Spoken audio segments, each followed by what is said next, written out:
Hello and welcome to Cuppa Science, the online show that has delivered 8 episodes filled with cutting-edge science and an array of fabulous guests that are just too hot to handle. I hope you agree too.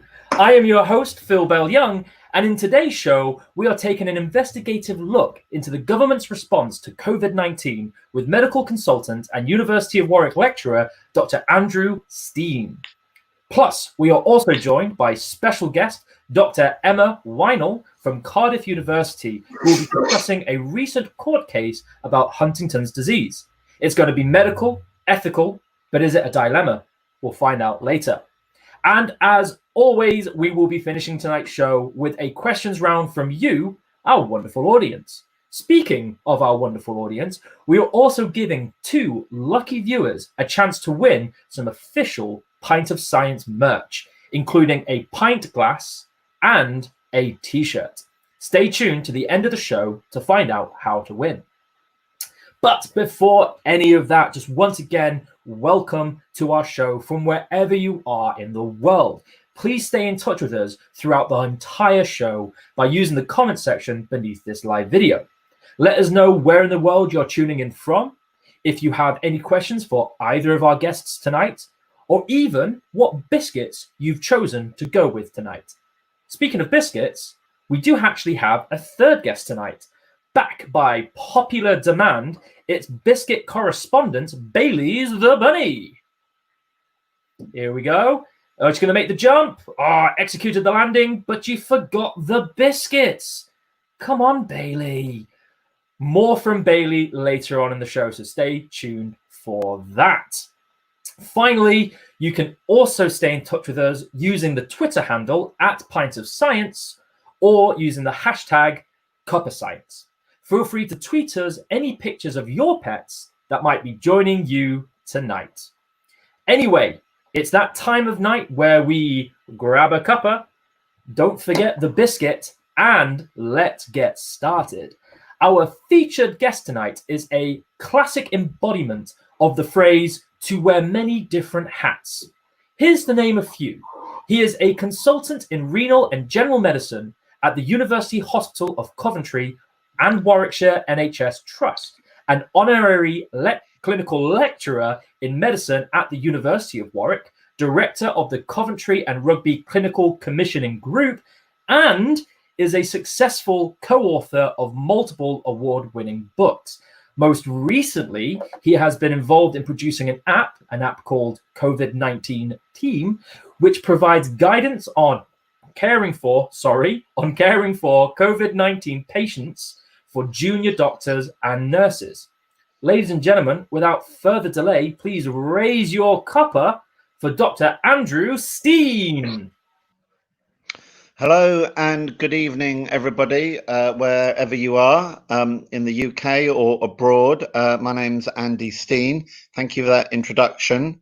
I'm going to start my talk with a story. My 92-year-old mother is still alive and has got a good brain. And at the start of COVID, January-ish, I asked her what she felt about it because she actually was a public health physician, and she paused and said, well, I think it's a load of old hoo-ha, darling. So, and certainly in my early knowledge of this bug, I guess that was my view, but my view has changed as this talk, I hope, will demonstrate. Though I did ask her last weekend, when I went to visit her, and she lives in South London, I said, now what do you think of it? And there was a pause, and she said, it's an irritating load of old hoo-ha, darling. I think this was because she compared it to Hiroshima, the Cuban Missile Crisis, the Blitz, and the Battle of Britain, all of things that she lived through. So here we go.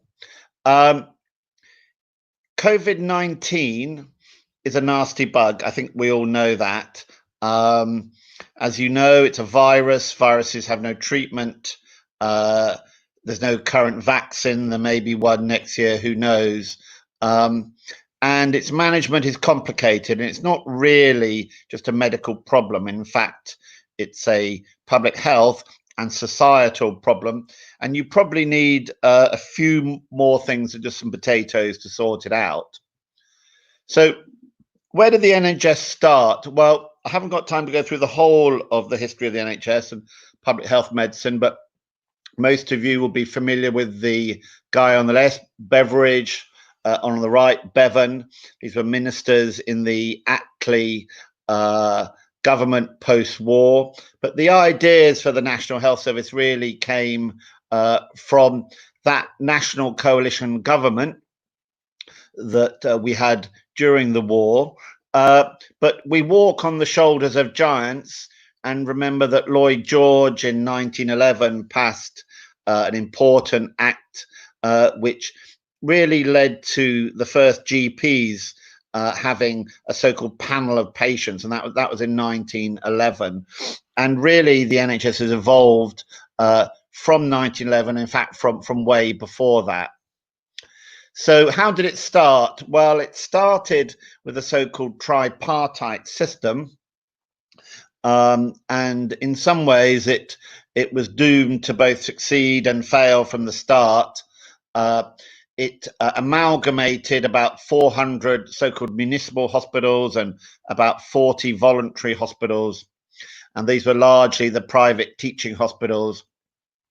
It amalgamated all the GPs in the country and enabled all people to be able to register with a GP. Before that, from the 1911 Act, only working men were allowed to register with a GP. And it also put community and domiciliary health services together for the first time.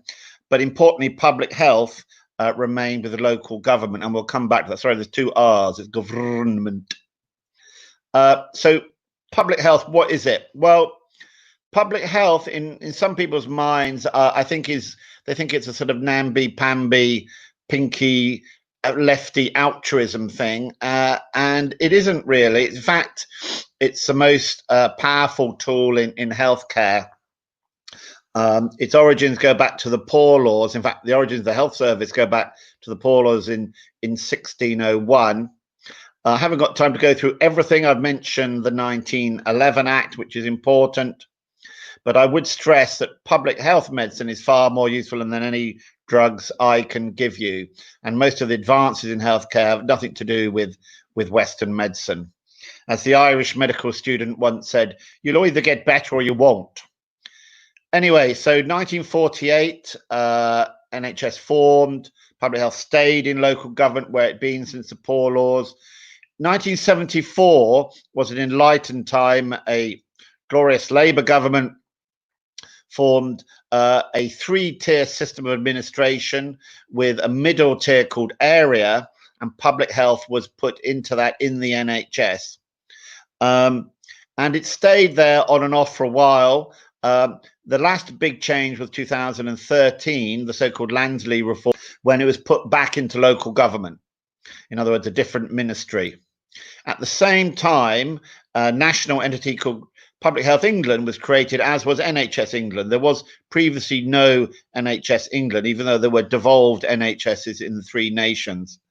And interestingly, the NHS England and Public Health England are only loosely connected, though being in the same department.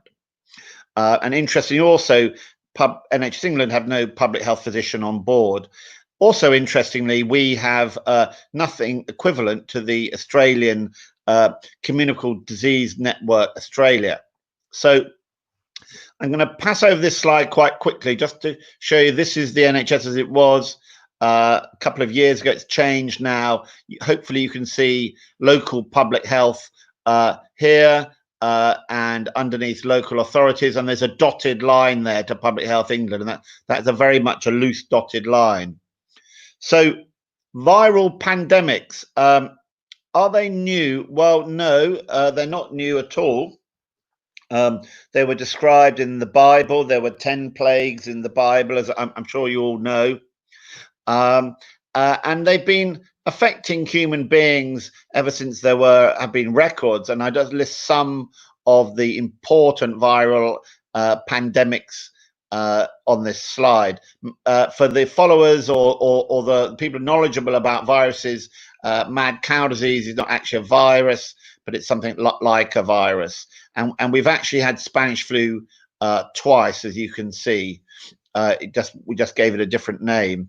We're now in the middle of another pandemic. This was coming, and there'll be ones in the future. So what do you need to deal with a pandemic? Well, you need all of this lot.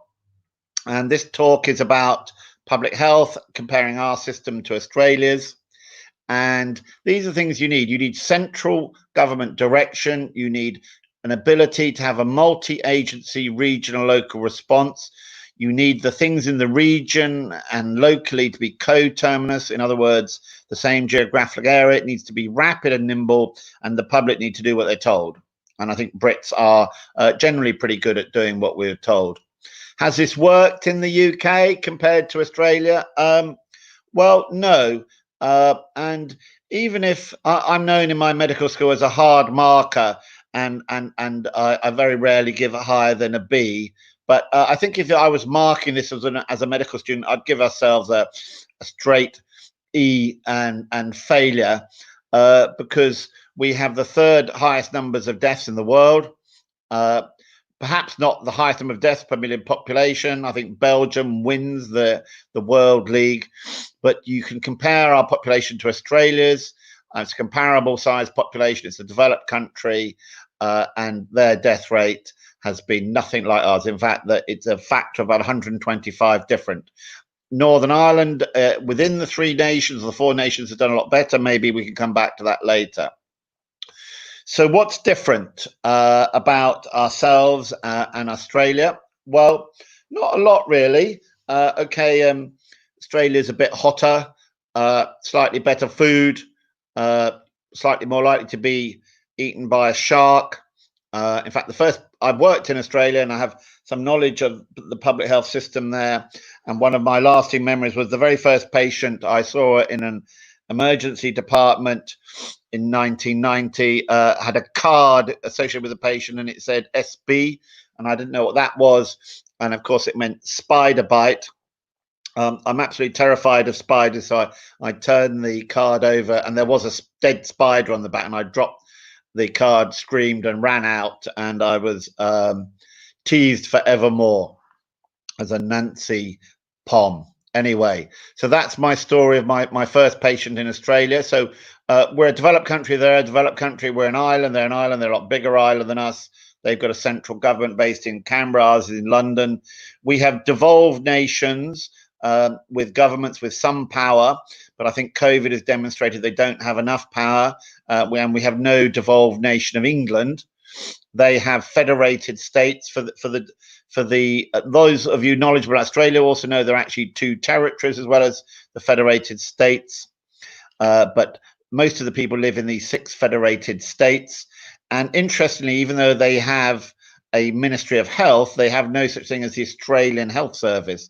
So when I worked in Australia in 1990, I worked for the South Australian Health Service, not the Australian Health Service. We have Public Health England, which, as I say, is part of the NHS, only loosely connected to NHS England and part of the Department of Health and Social Care. That's the current name for the Department of Health. Whereas public health at a local level is in the council, and that's part of the Ministry of Homes, Communities and Local Government. Sorry, I think that's housing, not homes. So our electoral systems, are they similar? Well, they're similar in some ways in that they have an upper and lower house. Their lower house, the so-called House of Representatives, is similar to our Commons. Both are elected. At the higher level, their upper house, they believe in something called democracy in Australia, rather than just appointing people as lords because they curry favour with the current government or they're related to somebody in 742. So they elect their Senate. As you know, we have a first past the post system for the Commons. We don't elect the Lords. Their form of elections are quite difficult to explain. I haven't really got time in this talk, but the bottom line is it's something like proportional representation. And in both houses, they have a preferred candidate form like the one on the right. Okay, so the Londono-Centric Centre. And this is where, in my view, most of the problem lies in our country. Unfortunately, as a country, we live in a very Londono-centric one, where health and science and music and everything else is based in central London. And these are some of the players that have been involved, you've seen on your television screens over the last few months. And I'm going to give out some prizes here. There's going to be some questions in a minute. I'm sure you know this is Matt Hancock, the current Minister of Health, Hunt, the previous one, who's head of the committee that oversees healthcare.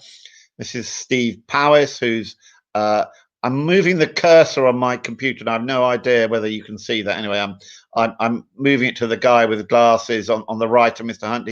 He's actually a kidney doctor like me and a colleague, about my age, same amount of hair as me.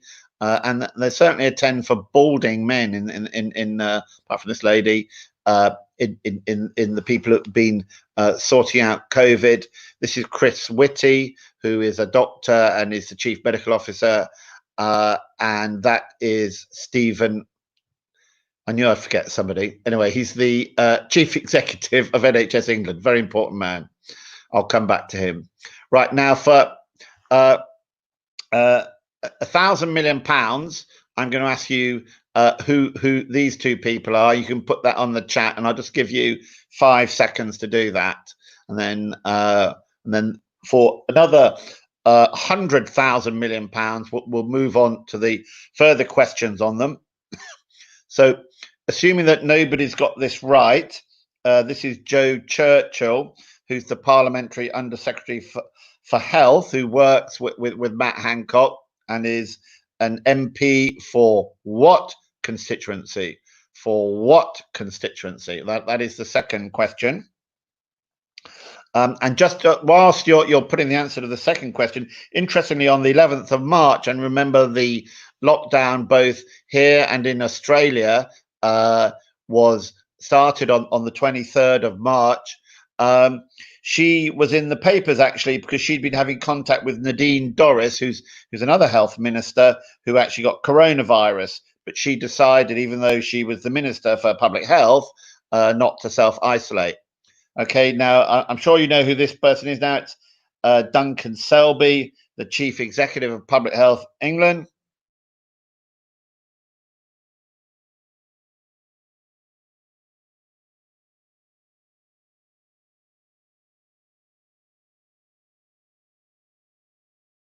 Over the last few seconds to do that. Okay, answers up there. And of course, it was Barry Simmons for Joe Churchill and 185,000 for Duncan Selby. Okay, so these are the people who have been advising our ministers and our government, so-called SAGE. SAGE doesn't exist in normal times. It only forms in emergencies. That's also part of the problem. Perhaps we can talk about later. And as you can see, the Prime Minister, who's got a nice head of hair, is taking advice from these two experts, Chris Whitty and Valence, the Chief Medical Officer and the Chief Science Officer. So just to go through, these are our requirements for an emergency response. And I'm just now going to go through the differences between what we did in the UK and what Australia did. Well, first of all, as I say, the lockdown started on the 23rd of March in both countries. They had central government direction, just like we did, but they delegated much of the power to the public health departments in the regions, in other words, the states, and they were calling the shots. So just as in March, we were allowing half of Spain to come over here to watch the Liverpool Atletico Madrid act, their regional government, their state government, would not allow the Australian Grand Prix to go ahead. And that's an example of the differences between a country with regional powers and a country without. And these regional governments are allowed to contradict the centre, and did. In fact, it turned into a bit of a bun fight to see who was the toughest. I've got a lot of doctor friends in Australia, and they were texting me furiously at the end of March, wondering what the hell we were doing. We had our ports open, our airports, the Channel Tunnel, and you just couldn't move in Australia. There were roadblocks between the states. You could not travel around the country. You couldn't fly in. If you flied in, then you had to quarantine for 2 weeks. If you're an Australian citizen, and non-Australian citizens couldn't fly in. And they had a multi-agency and coterminous rapid and nimble response, both at a regional and a local level. So in summary, COVID performance in the UK has been very poor. I'm giving it an E grade. I think we're all to blame, in fact, all of you, as well as the NHS, the government, and everybody else. I would ask you whether you had a plan personally, your family had a plan. You're intelligent people listening to this, so you knew pandemics have happened and you knew they would be coming. And if you didn't have a plan, why didn't you develop a plan quickly and enact it? And I would suggest that one of the reasons we didn't was we were all waiting whilst we had our late and weak lockdown from direction from an overpowerful central government. That overpowerful central government looks over public health, which is organised in a chaotic and underfunded fashion. It's steeped in history. Why it's chaotic and underfunded, it needs to be sorted out. And if we'd had a nimble regional public health system like in Australia, it's possible that 45,000 people may not have died. What is really sad, of course, is that we've wasted our island advantage. Anyway, we need to start planning for the next one. Is it coming? Yes, it is coming. So these are a summary of the solutions. We need governmental change, including, in my view, dropping the first past post system, which leads to an adversarial two-party system, which I think stifles ideas. We need some form of central public health direction as part of the NHS, not part of a different ministry.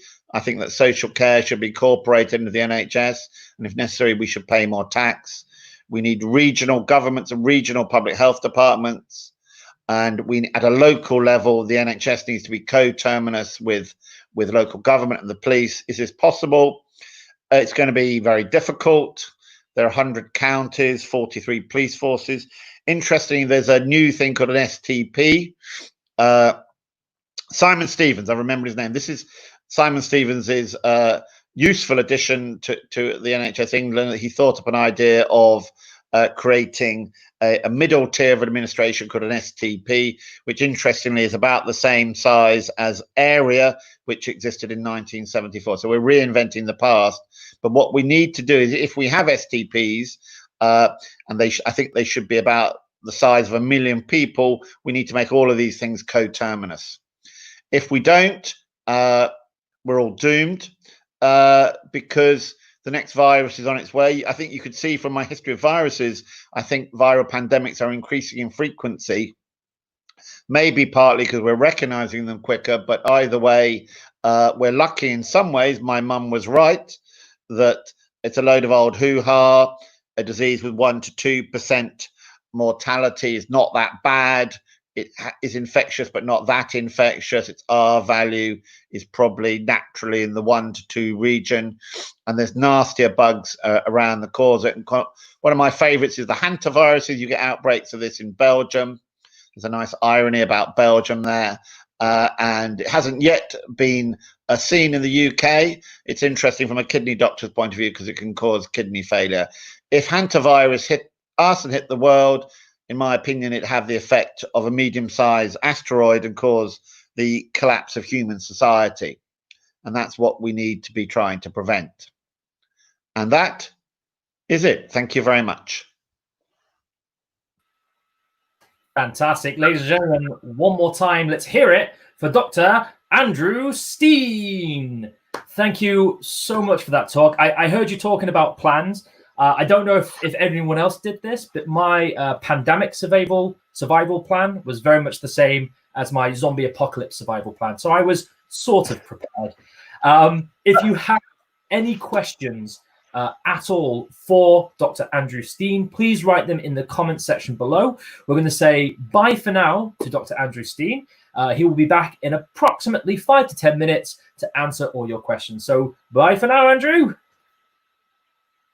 And let's check in with some comments about what you've been saying. Now, I'm going to put my glasses on for this so I can see better. So firstly, we've got Colin Kelsey. I'm sorry if I'm saying your name wrong. Hi from the beautiful Clun Valley. Thank you to all who produced and contributed to providing my weekly science fix. Oh, Colin, you're getting me all emotional already. Thank you so much for joining us.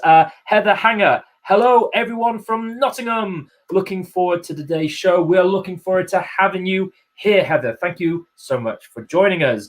We've got another one from Heather. I have my pint glass from last year. Brilliant. Send us a picture of it. What are you drinking? Let us know how your evening is going. I think we have time for one more. I'm going to go to Christian Sanderson. Hello from the Peterborough to Ipswich train. You're on the train. Wow. I have not been on a train in months. Please tell us, what is it like being on a train? Again, I can't remember even the feeling of getting onto a train, let alone being on a train during a pandemic. So let us know. Keep those comments coming in. But for now, we are going to move on with our next guest of the night. And similar to our featured guest, our special guest tonight also wears many different hats. She is a lecturer and researcher in biosciences at Cardiff University with a particular interest in neurodegenerative diseases and the ethical, moral, and societal questions that they raise. She is also an award-winning science communicator and keen public speaker who believes strongly that communicating science to the public is not just essential, but a responsibility. It's time to entertain our brain. Please welcome Dr. Emma Yhnell. Thank you, Phil. Hello, everyone. Good evening from a rather sunny Cardiff. This evening, I want to talk to you about genetic tests. So you might have heard of genetic tests in TV dramas. You may have seen them advertised on social media. You may have even undertaken a genetic test yourself. Now, genetic tests can tell us about paternity. They might be able to tell us a bit about our family history. And they can also tell us really important information about our susceptibility or our risk of developing particular diseases. Now, commercially available genetic tests, there are lots of them available. And if you were to order one online, the majority of them would come with something a bit like this, a little swab. And you're probably wondering about the science behind genetic tests, because it's a science show after all. And the science behind genetic tests is really all about the way that you take the sample. So with a swab like this, you could put it into your mouth, scrape the cells off your cheek, and then send it away. Now, some people think it's the saliva we're after, but it's actually not that. You're scraping some of the cells within your cheek off and on to the swab.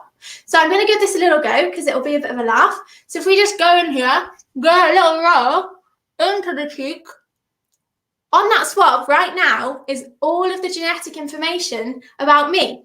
So you could find out my risk of developing particular diseases, my family history, all sorts of really confidential genetic information about me. So you let the saliva dry on that swab, then you send it off in the post to a company who will analyse that genetic information. But what does that actually look like? Well, once that swab is sent off, all of those cells are on that swab. And I should mention cells because that's just what I have here on the wall, with thanks to my sister Claire for drawing this lovely cell for me, because it demonstrates my next point really well. So within the swab, there will be hundreds of these cells. And what will happen in the lab is that these cells will be broken down, they'll be mashed up, because there are all sorts of parts to a cell that are really important. We call these organelles. You've got mitochondria, you've got the Golgi apparatus, but for the purposes of this talk, we really want to talk about the nucleus, because this is where all the important genetic information is stored. And within the nucleus, your DNA hides out in there. And you can see this represented in my lovely cell by this grey string.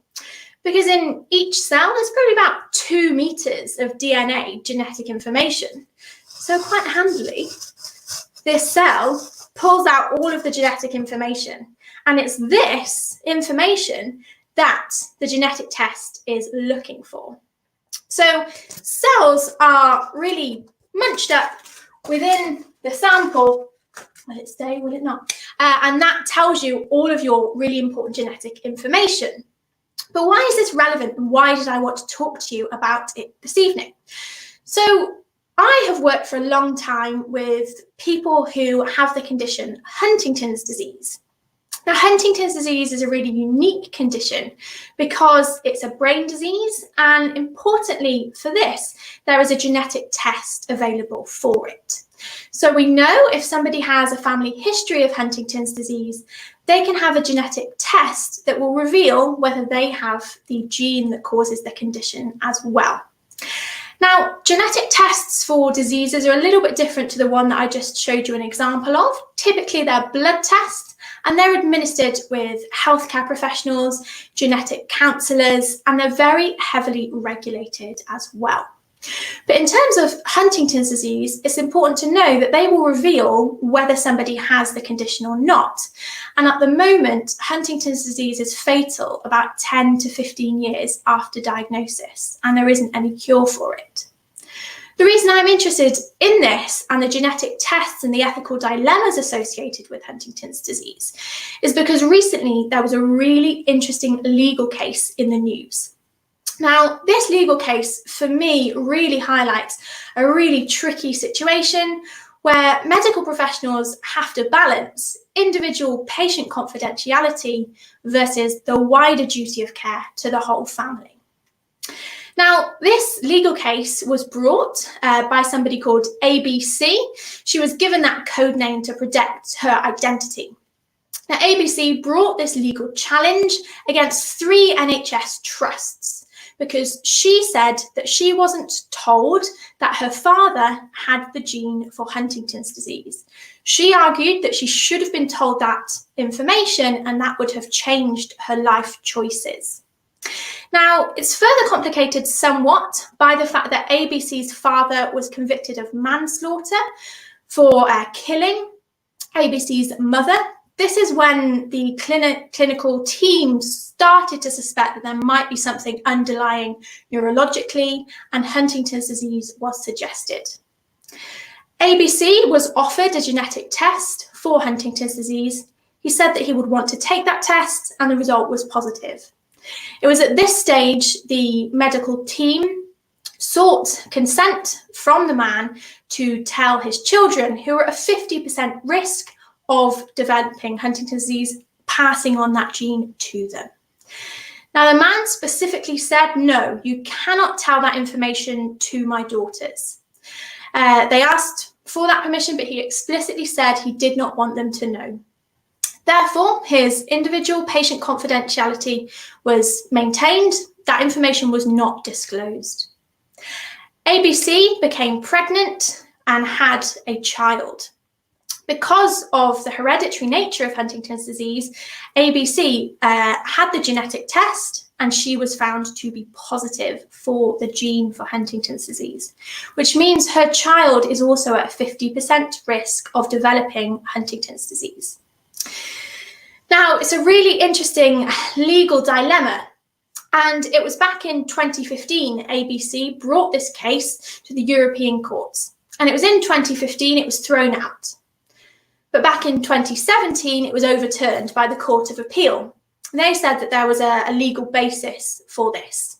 Now, this court case was heard back in February 2020, and the results came in. ABC actually lost her court case. The judge ruled that there was a reasonable body of evidence to suggest that their medical team had acted in the correct way. They had not disclosed this information to her. But she argued that she may well have gone on to have had an abortion had she known, and would certainly have planned her family very differently. Now, whilst ABC didn't win her legal case, the judge actually in the ruling introduced some complexity, let's say, into the ruling, because the judge said that medical professionals have a legal obligation to not only maintain the confidentiality of their patients, but balance that with the wider moral and confidential nature of the wider family unit. So if somebody carries a gene for a hereditary condition, then the doctors may well need to probe a bit further and may well ask for permission to share that with the rest of the family. So whilst ABC lost her legal case, this has introduced some really interesting questions into the scientific field, and particularly for genetic testing.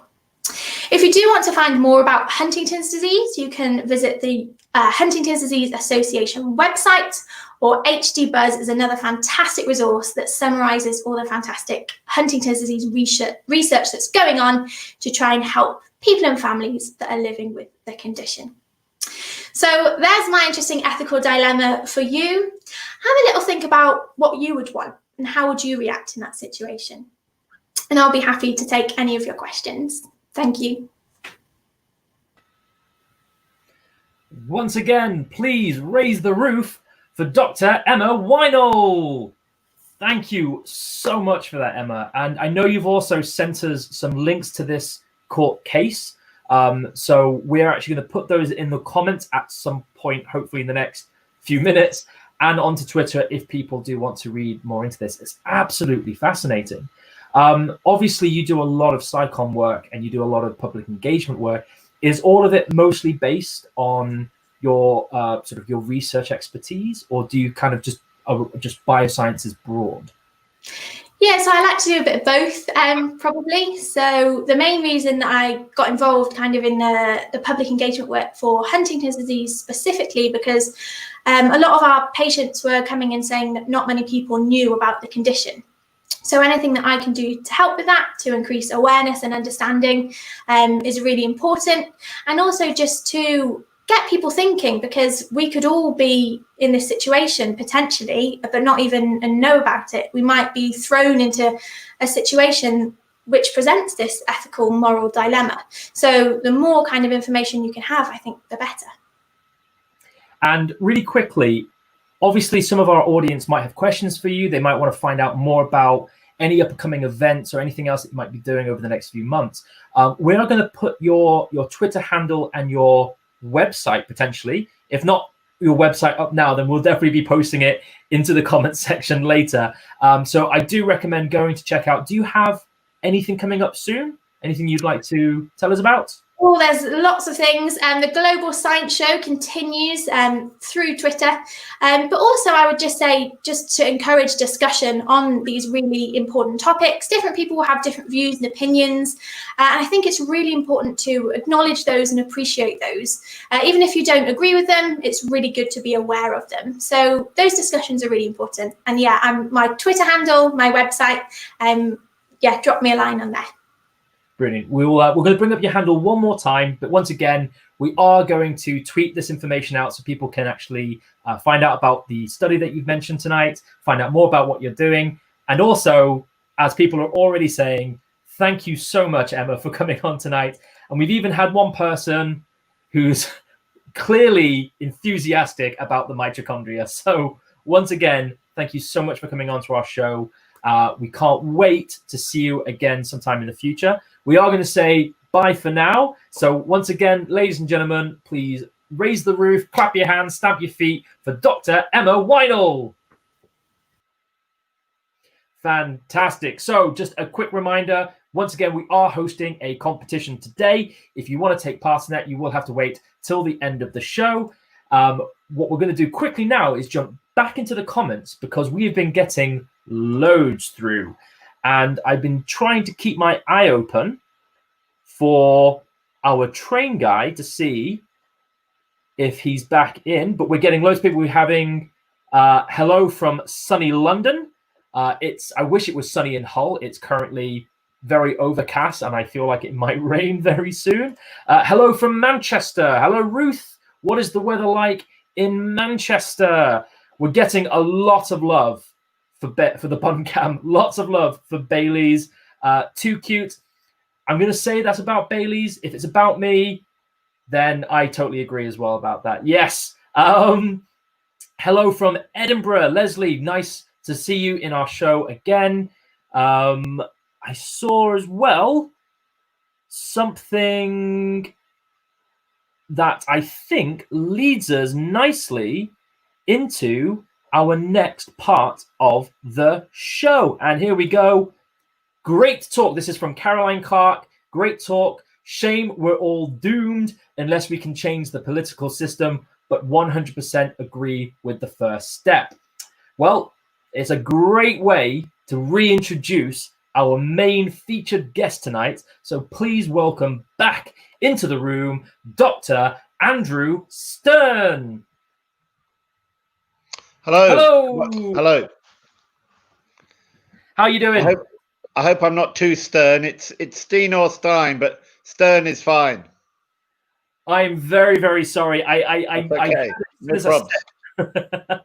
No problems. So we are going to go into a few questions. We have been getting questions coming in as well. But first of all, would you like to tell us a little bit more about your app? So if we just remove that question for a second. Okay. Yeah. Would you like to quickly tell us just a little bit more about your app? Well, myself and two colleagues, a GP and infectious disease consultant, launched an app, the COVID-19 team app a couple of months ago. And this was really in response to when I went onto my ward and I asked at the start of the pandemic, when the ward was starting to fill, and asked the junior doctors, I said, what are you using as a reference for your work? And they all said, dunno. And they said they were actually doing what the doctors were doing on the next door ward. So they weren't really basing their medical care on anything sensible. And so as I've written a few websites and apps and books and things, I thought I'll make them an app. So it took a couple of weeks of intense work, but then we wrote an app for junior doctors and junior nurses. And it's been used all over the world. We're very popular in Africa, actually. Well, thank you for that. We have just actually posted links to that app into our comment section. The link did come up a few comments ago. So if you're interested to find out more about that app, click that link and it will take you straight to the page. But now, one final thing to say about the app is it's currently a so-called web app. So you have to actively save it onto your phone, but it's about to be a real app in the App Store. Anyway, let's move to some questions. Let's move to some questions. Right, we do have a question that popped up briefly. Let's bring that question back up. It is from Alex Avery. With the increasing number of viral pandemics, will the public get more competent at making the changes required to manage the future public health crisis, or will we develop a more blasé attitude? Well, Alex, I think that is a brilliant question. And like all brilliant questions, I have no idea. I'm basically an optimist, despite my doom and gloom about the end of the human race and the asteroid. I hope that actually we get a few pandemics in a row. One of the problems is that we don't have enough, in my view, and they happen every 20 or 30 years, or the bad ones.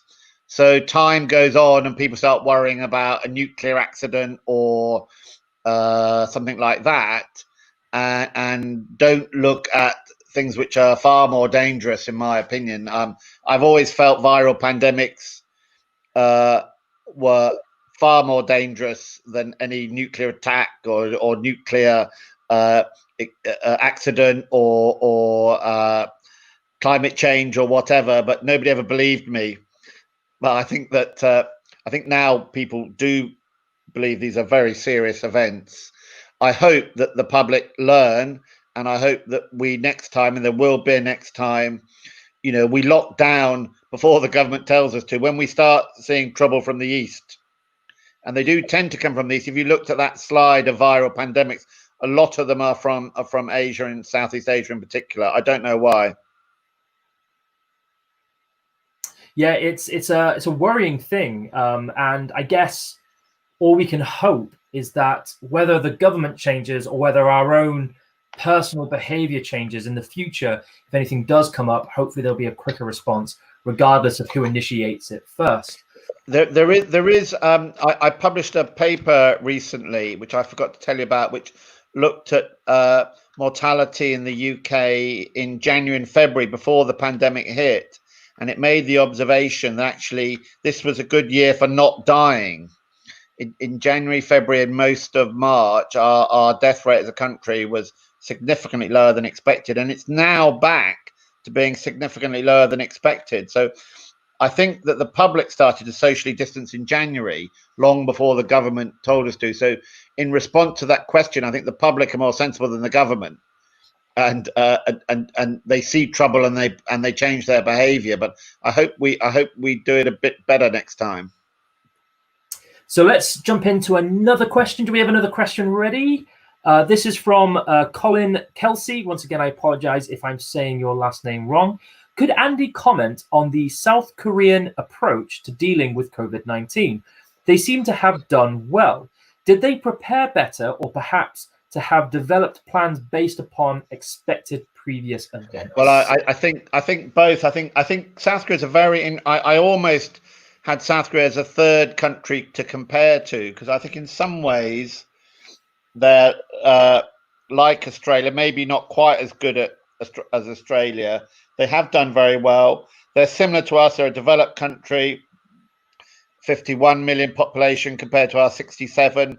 They're quite dense. We're quite dense. They're a bit more dense than us. I just looked this up before this questioning period. Their population density is 527. Ours is 275. So they're not that different. Remember, they've only got one border with North Korea. Nobody goes across there. So they're effectively an island. And they've had, in many people's lifetimes, SARS hit them, and Southeast Asia, and the other pandemics that I discussed in that slide, involved countries like South Korea. So I think they've got a good memory of it. And they have very good systems set up with track and trace. I think they're less libertarian than us, and they don't mind all being on apps. Whereas I think your average Brit is quite libertarian, doesn't particularly like they don't want the government to know where we are. But I think in some countries, people are less bothered about, maybe they're more into their technology, and like a lot of younger people don't seem to want or need privacy like us old gits do. And I think South Koreans maybe don't have our absolute need for privacy, and maybe that helps. So I'm just looking at the time. I think we have time for just one more question. So we are going to go for one more question. Let's see what we've got. This is from Leslie Cunningham. Do Dr. Stein or Dr. Yhnell think that the outsourcing of parts of the NHS, such as cleaning, have negatively affected the NHS's ability to deal effectively with issues such as infection control on a day-to-day basis, let alone during the current pandemic? Do you want me to answer this, or do you want our colleague to answer it? So if we'll stick with the question with you. Okay. What would you? I don't think it's a good question. I don't think it's made much difference. As you could tell from the slightly political nature of my talk, and there were some private comments that everybody's seen that I was a bit over political, so I apologise for that. But unfortunately, politics and healthcare intertwine, and so the politics are relevant. The outsourcing of things like cleaning started when the NHS market came in. This was about 1990 or so. These were basically Tory ideas enacted by Labour. So both parties were involved in the marketisation of the NHS. And it is true that many hospitals, including mine, have private cleaning companies. But in my opinion, it doesn't make any difference. In fact, a bit like the railways, in some ways, I've seen cleaning and things like that to be slightly more efficient. In PFI contracts, that there are performance markers related to cleaning. And so when we want to clean either a room or a ward or part of a ward, it's cleaned immediately, actually. And also they do some very serious, things like hydrogen peroxide cleaning and things like that. So yeah, I don't think it makes a huge amount of difference, that particular bit. Though I think that the deeper problems are as I mentioned in the talk, more to do with the politics underlying healthcare and public health medicine in the UK, and our ability to carry out a multi-agency response. Yeah, I guess this question can be quite difficult to answer because it really depends who this work is being outsourced to. Yeah, definitely. Most of the time that it's outsourced to a company that can handle the work, that has enough staff, enough infrastructure to deal with it. But it might be that sometimes it isn't. So I guess the wider question there is actually looking at who we outsource these services to and what their ability or capabilities are to handle one interesting thing related to hospital design. I went to a talk recently comparing my own hospital, which is a modern hospital, PFI, wide corridors, big lifts, to two small local DGHs, old hospitals, Victorian, narrow corridors, narrow lifts. And about 15% of our staff got antibodies compared to 7% in the general population. In the smaller hospitals, it was locally about 25%. And in some of the London hospitals, up to 40% of staff developed antibodies. And they were largely the smaller, older hospitals. So I think hospital design and public building design is important. And that's why I'm not going on the inside of a pub in the foreseeable future, much as I love beer, because I think that's exactly the type of environment where you would spread COVID very, very quickly. Well, sadly, on that note, that is all we have time for today. So I'd just like to once again thank you and ask for a massive round of applause for our featured guest on our show. We do have a few questions that are coming up in the comment section. We will do our best to answer those in the comment section later. But for now, please, please, please, please, please put your hands together, stamp your feet, whatever best makes the loudest noise for our featured guest tonight, Dr. Andrew Stein. And we're almost towards the end of the show. Just a few things I'd like to actually bring up real quickly, because the comment section, once again, there is a lot of amazing comments coming in, and not just round of applause. Thank you very much, Heather. I'm glad you've had a good time. But also people commenting on the talk that Emma gave. Very, very interesting. And in particular, this one that I would like to show, which is actually expressing Leslie's opinion on what Emma was talking about. And again, we would love this conversation to continue either in the comments, or please feel free to tweet Emma Yhnell directly. We'll bring up her Twitter handle right now on the screen once again to continue that conversation on. Unfortunately, though, this does bring us to the end of our show. So thank you for joining us. Don't go anywhere yet, because there's a few things we would like to talk about. Firstly, we'd like to thank both our guests tonight. That is both Dr. Andrew Stein and, of course, Dr. Emma Yhnell for being on our show. Thank you so much. Just before we tell you about our competition, we do have a little bit of sad news. This is our last episode of Cuppa Science for the foreseeable future. I know, I'm getting emotional too. But there is some exciting news coming our way. And to tell us more about it, please welcome to the room Pint of Science co-founder and director, Praveen Paul. Hello. Hello. That's done in your style, Phil. Hello.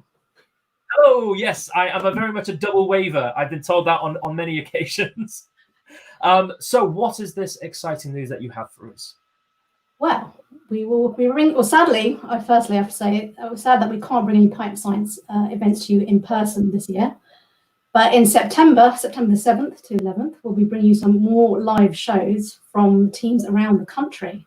So we will be having 3 live shows per night, which are all going to be very varied. We actually don't know what's going to be in store.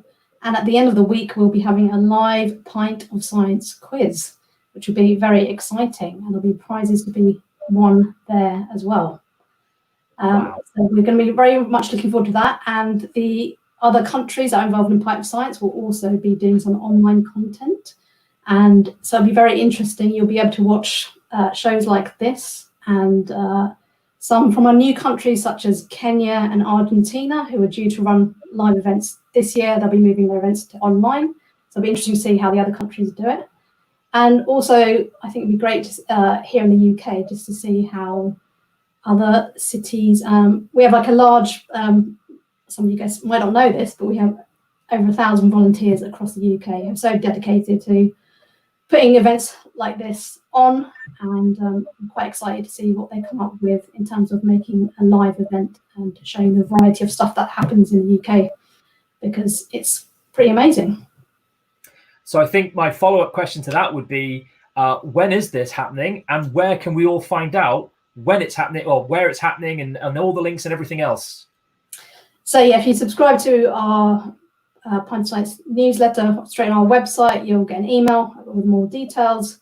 That's on our website there, and also just stay tuned on our social media and you'll find out. And hopefully in a few weeks we'll have our program together, and yeah, it will be up on the website soon.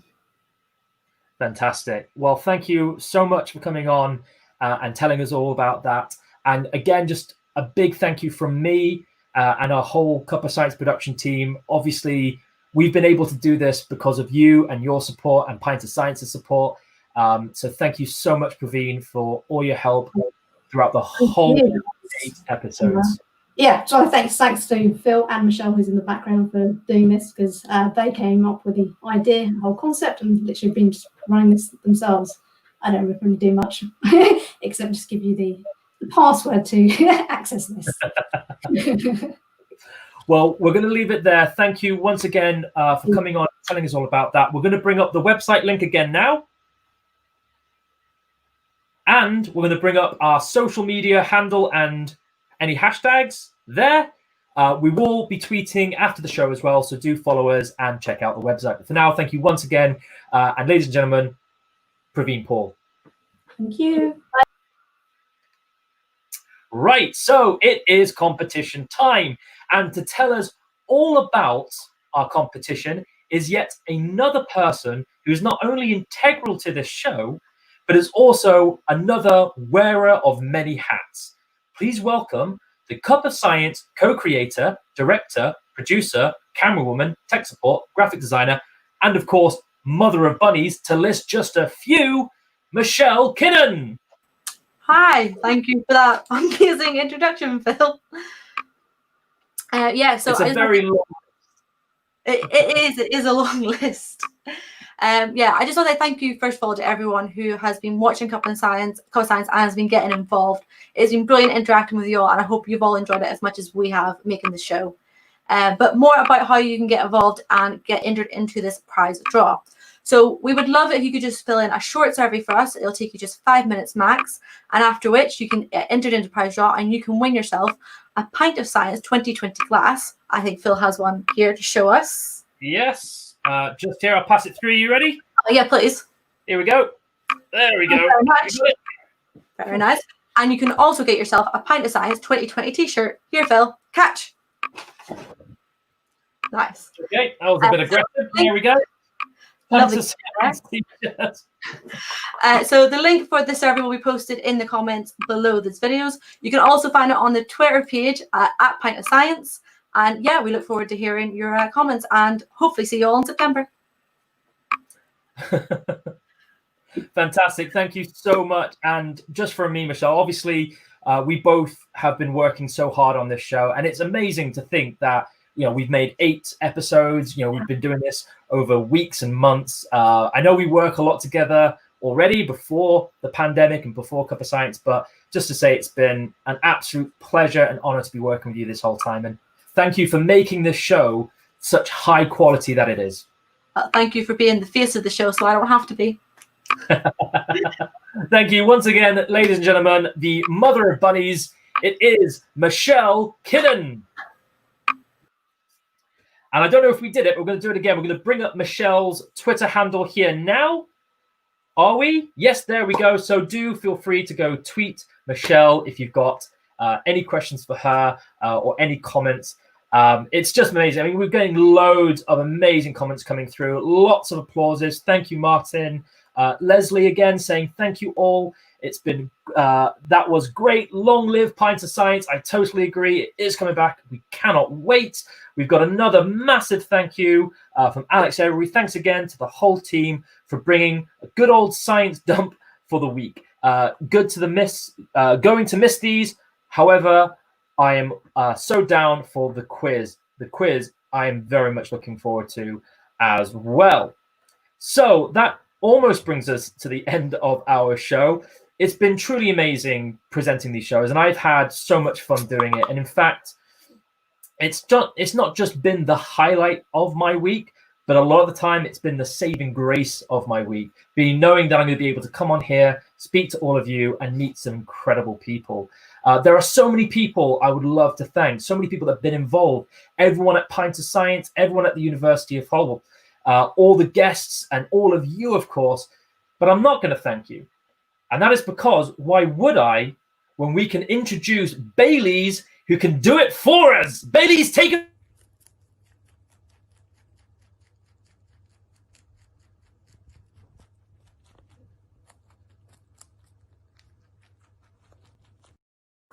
So that is it from us. Good evening, and hopefully see you soon. Bye for now.